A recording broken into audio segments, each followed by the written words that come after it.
Being mindful is the practice of maintaining a non-judgmental state of heightened or complete awareness of one's thoughts, emotions, or experiences on a moment-to-moment basis, which can be extremely important while trying to understand and learn more about mental health.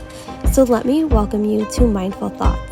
My name is Deloris, and I feel like my mission in life is to help break down those barriers around mental wellness by sharing personal stories, tips, and confessions of mental health to help us shine a light on mental wellness.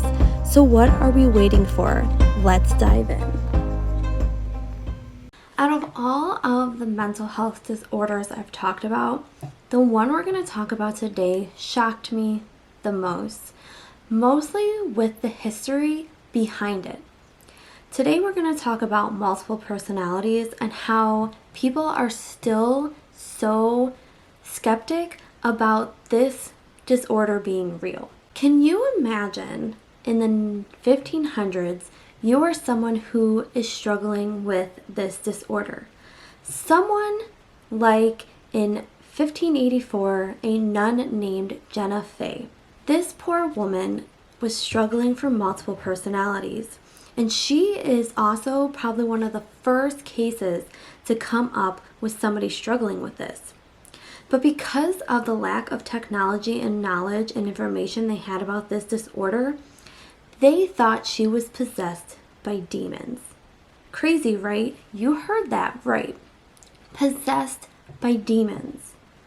Because when she started to present symptoms of having more than one personality appear to exist within her body and have an alternate personality take over her body in which she couldn't remember, it made people very confused, scared, and made them wonder if what she was going through was true or not.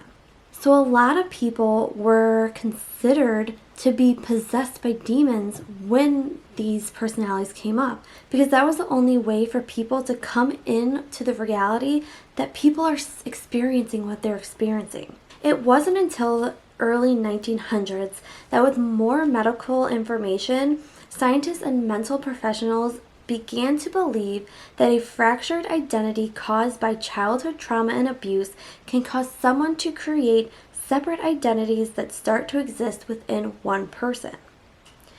Now, in the growing years, by 1994, the name for this disorder was actually changed to dissociative identity disorder in order to better reflect the current understanding of the conditions.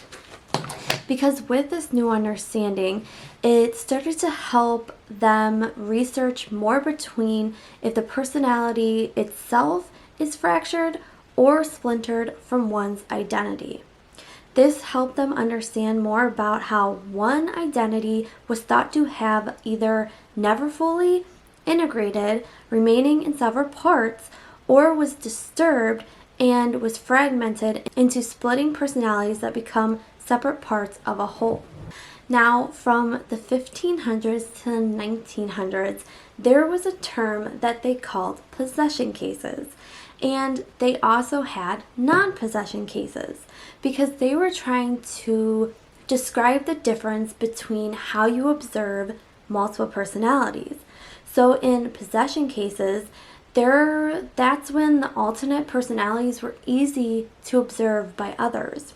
But when you had non-possession cases, this is when it was the personality was switching between, but it did not occur for a long period of time, or change in mannerism or behavior, and they were slightly or unnoticeable. So for years, they took people that were suffering from this disorder and put them in one group or another group to say, okay, this is what we observed, this is what we did not observe, to try to understand more of what was really going on with the people that were suffering. Now, for the reason to change the name for this disorder is because they were saying that the two disorders are essentially the same, meaning they refer to the same condition. However, the re-characterization of the disorder left some scientists and mental health professionals distinguishing between the two and citing their differences. The discussion had been created and centered around whether one believes there are multiple independent and easily observed identities residing in one's body, or that one core identity has been fractured into many split personalities that may or may not be easily observed by others.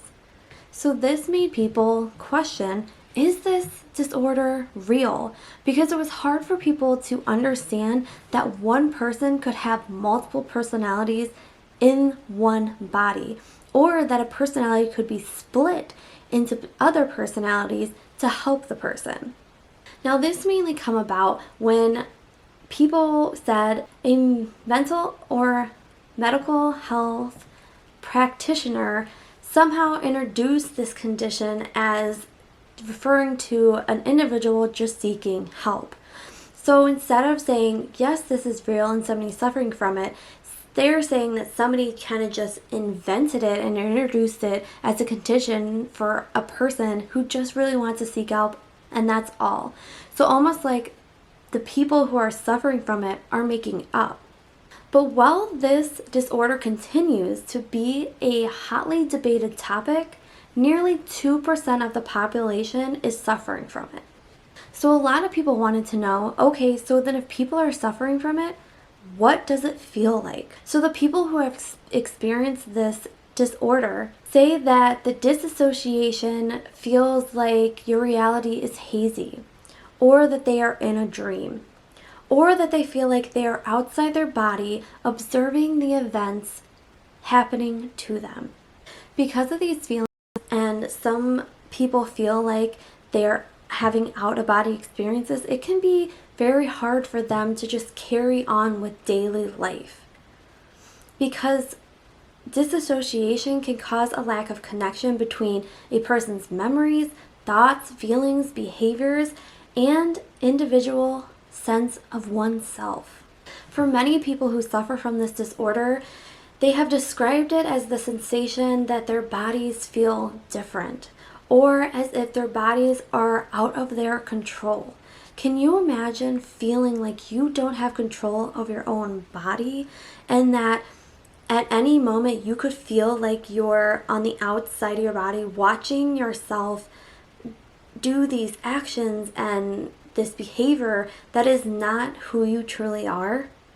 Or can you imagine having like a time gap where you don't remember what's going on and it confuses you and you just feel like you're missing a part of time throughout the day? This is how these people feel. And I think it's crazy for people to think that people would be lying about this. Like, nobody's going to lie about something they have no control over, especially when some people have a personality that when it takes over, they feel like they're out of control of their body. They can't control that person. They can't control that personality. And they just have to sit back and wait until they are in control of their own bodies again. Do you know how scary that is for them? But do you also know how scary that is for the people who love them, who don't know how to help them, because there is no cure for this. There is treatment that can help them, like psychotherapy can help somebody talk about what they're going through. And with psychotherapy, most of the time, it's not a quick fix, or it doesn't fix the fractured personalities at all. So sometimes therapists have to speak to every individual personality and figure out how to help with the situation they're going through, so then all the personalities can live in harmony together in one body, and then that person can actually live a functional life. So that's why it makes me think of how scary it was for a nun in 1584 to be told that she was being possessed by demons, and that they have on record her exorcisms because they're related to this disorder. Because she became the first person to have her exorcisms preserved as records that relate to the symptoms of this disorder.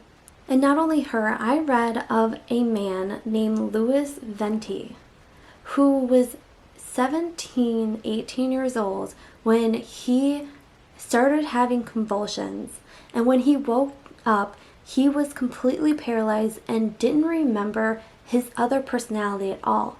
His first personality was somebody who worked on the fields and in a vineyard and had a job and a life. And his other personality was one where he was paralyzed and had to have somebody help him. He was asleep for 50 hours the first time it happened, when he woke up and he was paralyzed.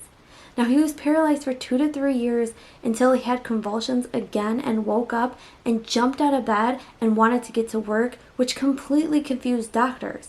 Because when they confronted him about being paralyzed and how he had been paralyzed for years, he had no recollection of that at all. He thought they were just lying to them. He just wanted to get back to work. So he gets back to work and it happens again. And when he wakes up, he's his other personality who can't move and do anything for himself. So think of what it must have been like for doctors to try to help somebody when first they didn't understand what was going on and the person doesn't understand what was going on. So now they have to try to talk through the person what is happening.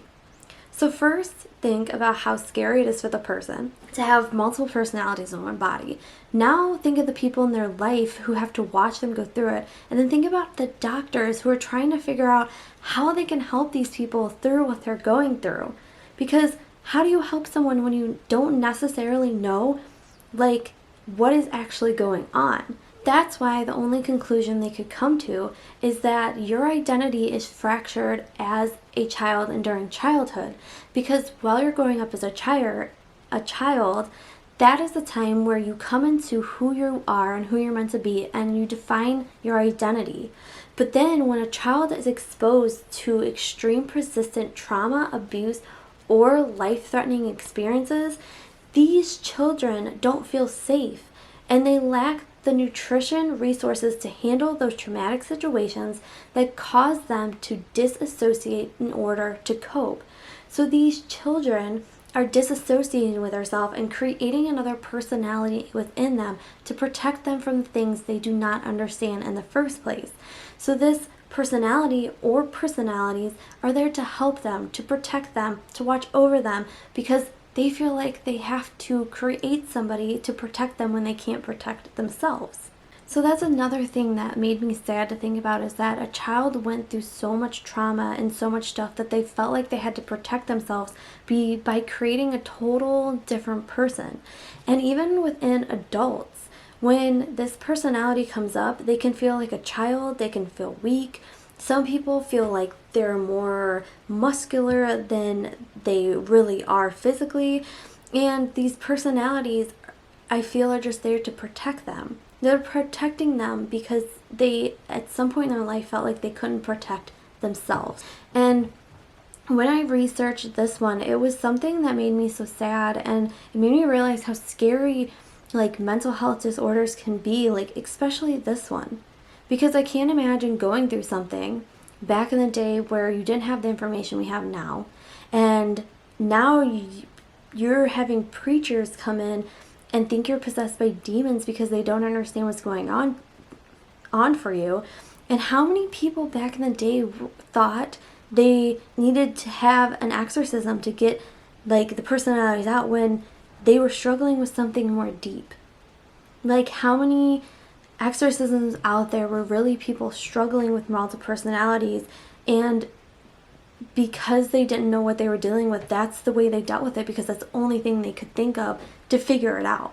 That's why when I talk about mental health disorders and everything, like, I think it's just so important for people to learn as much as we can and try to understand it, because of course there are mental health disorders you can get help for and there's cures for, and then there's ones like these that are scary for the people who have to go through them and for the people who have to watch their loved ones go through them, and there is no cure. Like, of course they can go to therapy and try to help their personalities sync up and either become one personality again, or just have their personalities come together to sync up so they can live in harmony together and live more of a functional daily life. But there is no cure. So the person that's suffering from this has to suffer from it for the rest of their lives. And I can't imagine what that feels like. Like, I deal with mental health illnesses myself, but like I can't imagine dealing with something that you have no control over. You have no control when it happens or when those personalities come out. And for some, you either don't remember that personality at all, or you feel like you're just watching somebody take control of your body and you can't do anything about it. So I think it's very important for us to learn what we can, and it's important for us to reach out to loved ones that are suffering. And just with learning as much as we can, it'll continue to provide a future where there are more understanding people and we are less judgmental of people who have mental health illnesses, because really you truly don't understand what they're going through unless you are somebody who knows somebody that has it, or maybe you're somebody going through it yourself. Like, just thinking about it, it would be terrifying not to have control over my body. It would be terrifying to have personalities that come out when they think something traumatic is happening, and I think they're just trying to protect that person. But how scary can that be for someone just not to have control of their body and not to be able to, control when that personality takes over and they can't do anything. So I just want people to be more aware of what's out there and the disorders that are out there, and I just want you to be open-minded, to let yourself know that judging people for saying they have mental health disorders and making fun of them or thinking that they're lying is just wrong, because there are serious ones like this one that people are suffering with. And if you just took some time to show compassion and to research and to learn, it would be easier for those people to live every day, because they don't feel like people are going to judge them for what they're going through. So I really hope this episode is very helpful for you. I hope that you can understand that out of multiple different disorders that there are some that are scary, and there are some that affect people.